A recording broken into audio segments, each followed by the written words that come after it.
नमस्कार, एनडीटीव्ही मराठीमध्ये आपलं स्वागत। बुलेटिनच्या सुरुवातीलाच बातमी आहे शिंदेंच्या शिवसेनेच्या दसरा मेळाव्यासंदर्भात।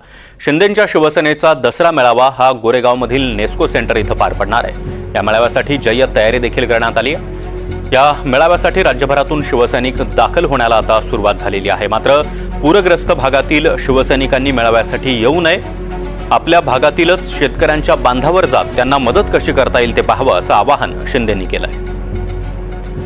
आणि नेस्को सेंटरमधून अक्षय कुडकेलवार आपल्यासोबत जोडले गेलेले आहेत। अक्षय, एकीकडे आपण पाहतोय की पूरग्रस्त भागातील शिवसैनिकांनी येऊ नये अशा सूचना खुद्द शिंदेंनीच दिलेल्या आहेत आणि दुसरीकडे नेस्को सेंटरमध्ये जोरदार तयारी पार पडलेली आहे आणि शिंदे या दसरा मेळाव्यातून काय बोलणार याकडे देखील लक्ष लागलंय।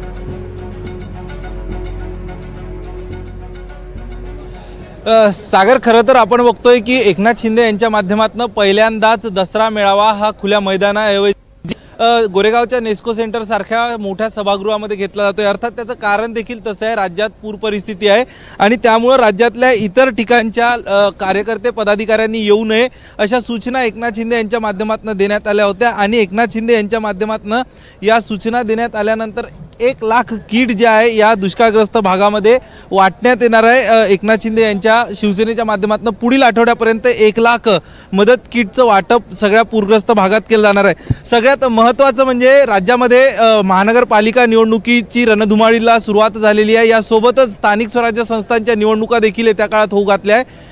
याच पार्श्वभूमीवर एकनाथ शिंदे आज त्यांच्या निवडणुकीचे रणशिंग दसरा मेळाव्यातनं फुंकणार असल्याचं कळतंय। सगळ्यात महत्त्वाचं अर्थात दसरा मेळावा असेल, हिंदुत्व असेल, खरी शिवसेना असेल, यावरनं गेल्या 2-3 दिवसांपासून शिवसेना ठाकरे गट आणि शिवसेना शिंदे गट यांच्यामध्ये आरोप प्रत्यारोप सुरू आहेत आणि याचाच समाचार आज एकनाथ शिंदे त्यांच्या भाषणामधनं घेणार आहे। या गोरेगावच्या नेस्को सेंटरमध्ये जवळपास 25,000 लोक बसतील इतकी आसन क्षमता करण्यात आलेली आहे आणि प्रमुख 5 भाषण आज या संपूर्ण मेळाव्यामध्ये होणार असं सांगितलं जातं, ज्यामध्ये शिवसेनेच्या नेत्या ज्योती वाघमारे, मंत्री